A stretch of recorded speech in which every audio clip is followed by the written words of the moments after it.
constantly reminding us of our situation in dunya.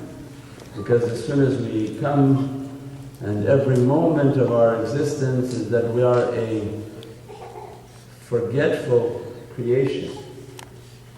That we forget what we've done wrong, we forget our purpose, we forget everything and wake up again and begin fresh. One of the realities in which Allah gave us was a forgetfulness, forgetting where we came from, what our purpose was, what our promise was. Alastu bi rabbikum qalu bala. That Allah asked on the day that the souls were gathered in the Divine Presence, am I not your Lord? And we all said, bala. But with that were many conditions and promises to Allah, promises to Sayyidina Muhammad, promises to ulul amr. Atiyullah, Atiya Rasul, wa ulul amri minkum. Allah wouldn't ask us to obey if He didn't predestine us to be in obedience. Because Allah can't say obey if it wasn't written that obedience. So we were to obey Allah's orders. And those orders of the Divine are in the prophetic hands. And the obedience to the Prophets, their way, their love for the Divine Presence, we promised. And then the ulul amr, the souls that are on authority or in authority always on this dunya, is what we promised them. Then awliya come into our lives and begin to remind us that we're all asking to take from the arsh, the center of authority, the divine greatness of power, like a kingdom. Everyone's moving to be in the presence of the king, to be in the presence of the throne. That is the goal of ihsan. And Allah put an opponent in that game, and that is Shaytan. Because you're going for arsh, which is the shin with 3 dots. And the one who has his name with shin and 3 dots is Shaytan.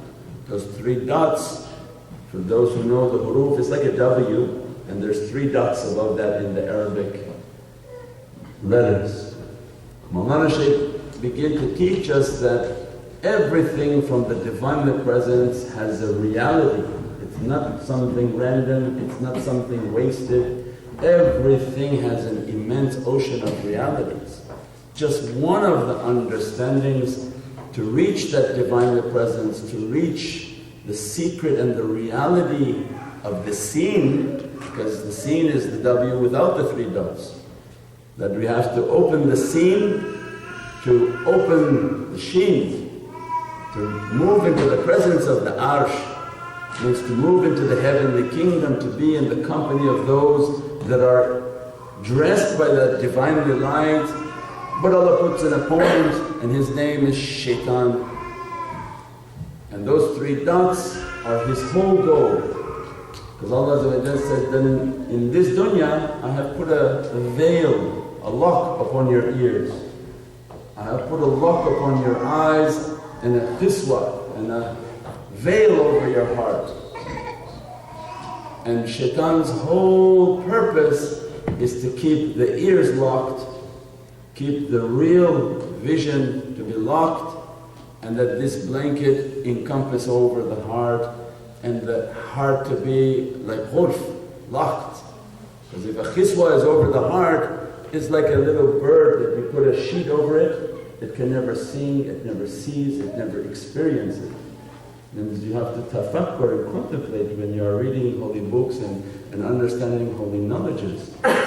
So the game that's being played is that the deceitful one only wants to block the hearing. And this is his whole purpose. Don't hear, don't hear. Be busy with hearing what I want you to hear, because you don't need to open up the reality of your hearing. You don't have to be from samina wa atana. And these were the dress of the holy companions of Prophet that we hear and we obey.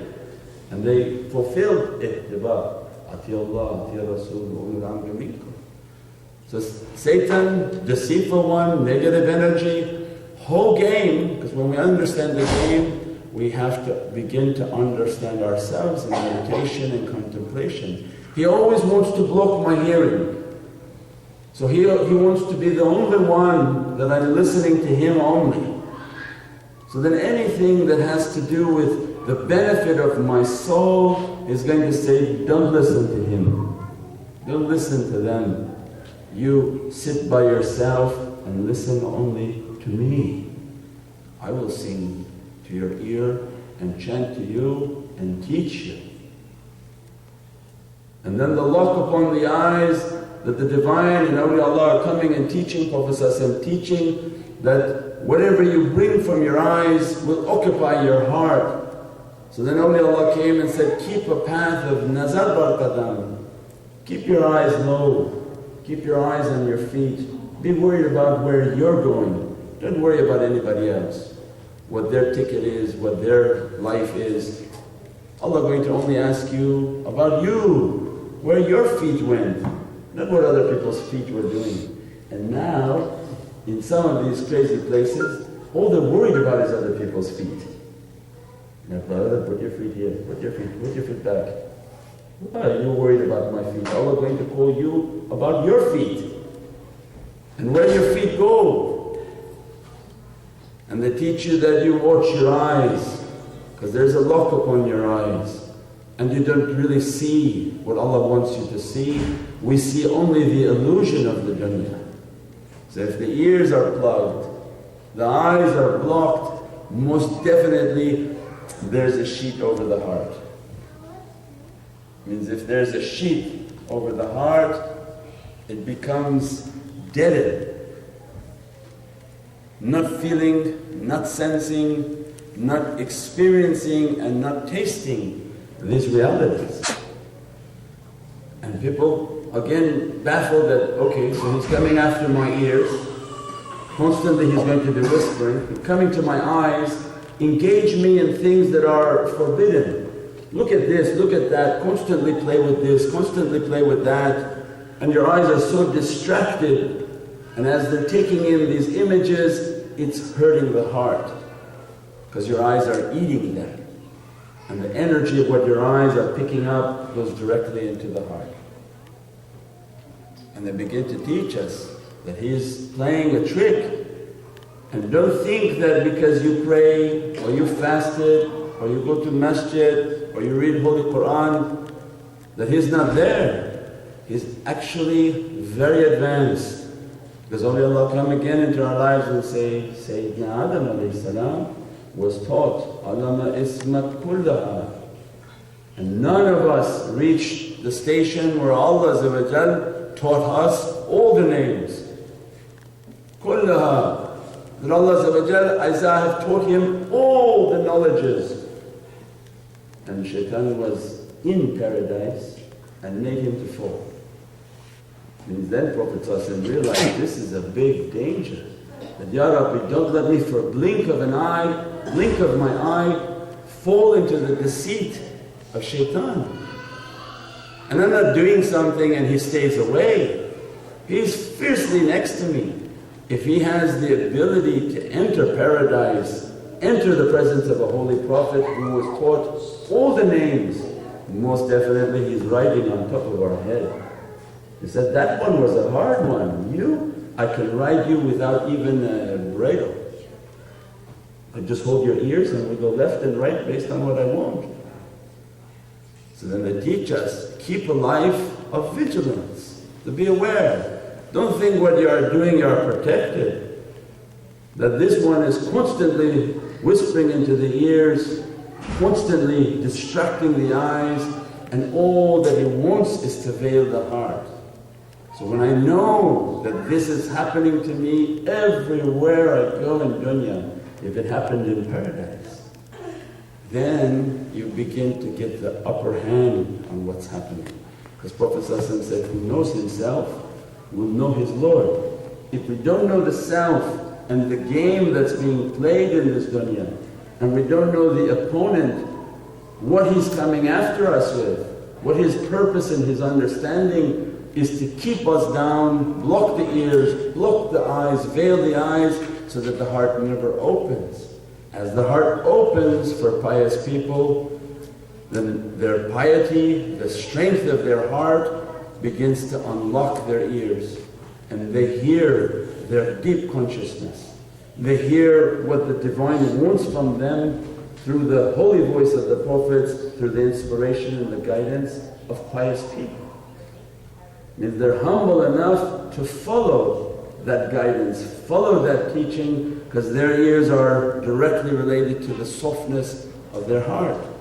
And as a result of their listening and being humble and listening and listening and listening, Allah has opened for them basira, min ahlul basira. They are the people of inner vision. When they close their eyes, they see through their heart. Like a dream state. Everybody, Allah gives a sample of that to everybody. As soon as you go to sleep, oh Shaykh, I had a dream, I had a dream. Some people have good, some people have bad.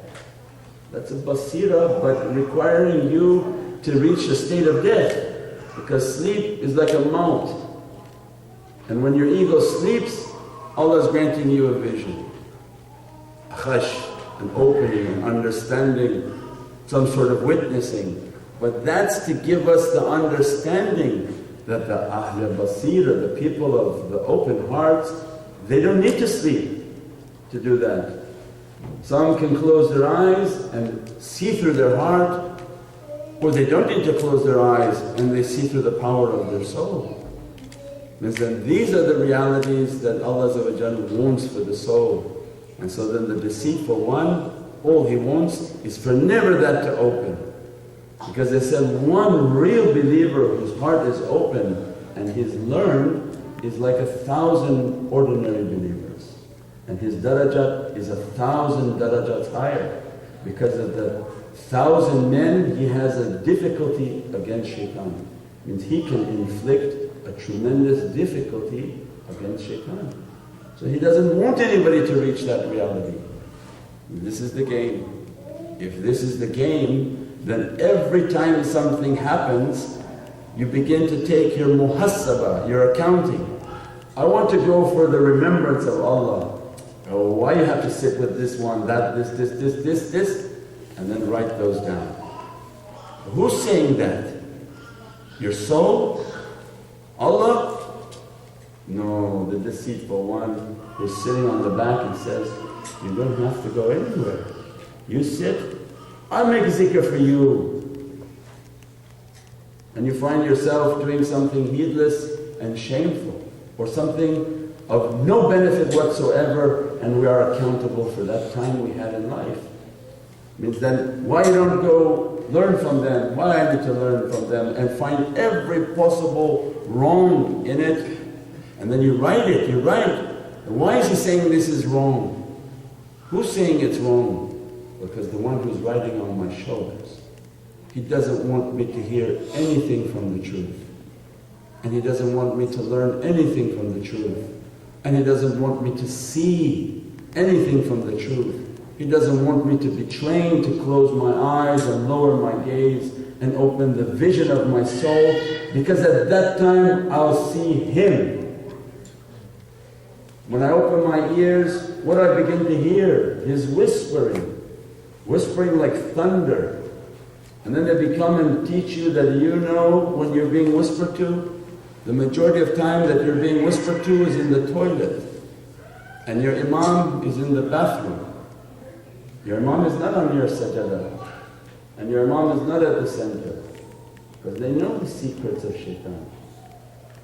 So when you go back tonight, think about all those wonderful thoughts you had and knowledges that you thought you gained and insight and wisdom and hikmah, and trace back, where you got this thought from?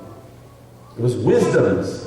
He's going to give you from the best of his realities, but he's going to teach you in the toilet so that he gains your friendship. And that's where his imamat is. This is where his place is. So that you feel every time I go to the bathroom I become wiser. He talks to me there, he teaches me there, he gives me inspiration there. And then he locks me in there, And that became the imam, and at any time he throws a shak and a doubt and he can flip the whole faith. But he goes with you 99 steps. For one step in a mistake and flip the entire belief. Allah said, no, you make one step to me, I come 99 to you. Because they begin to teach us all the tricks of Shaytan. So then every time you get an inspiration, where is this inspiration coming? Be aware. Why am I sitting in the toilet and I'm thinking of realities, thinking of things? Because He's not bothering us there. But as soon as you go to your carpet to meditate and pray and say, let me think of a reality, no way, it's completely blocked. Because He doesn't want us to learn there. He wants to gain the friendship and take us into that abode. They have many different tricks, many different understandings.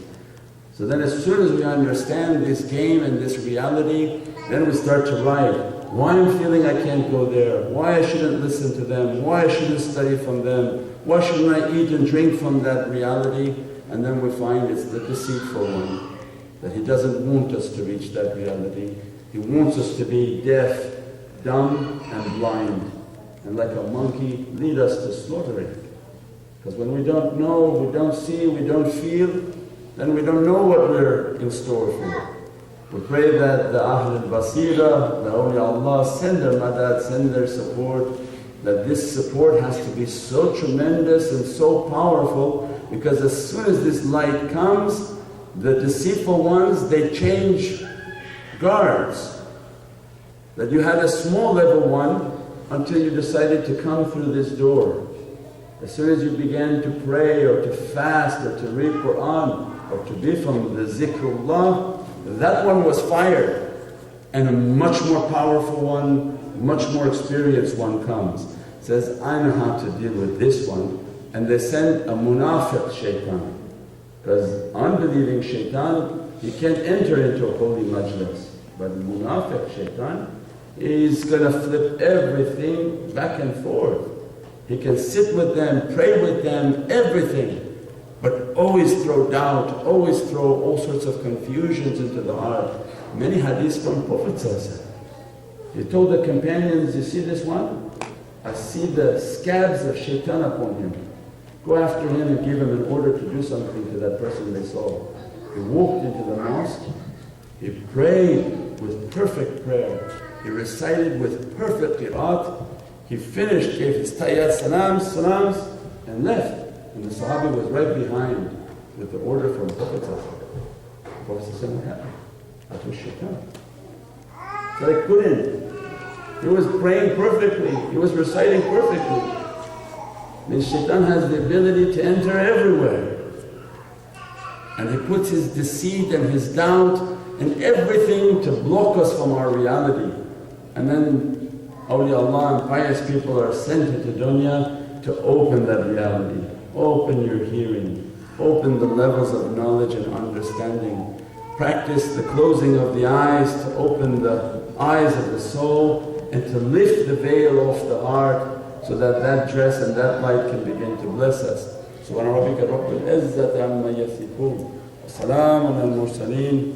Walhamdulillahi rabbil alameen. All people come to him, come to the way of Sultan Rabbiya, most honored one and most glorified one, most praised one. Sayyidina Muhammad sallallahu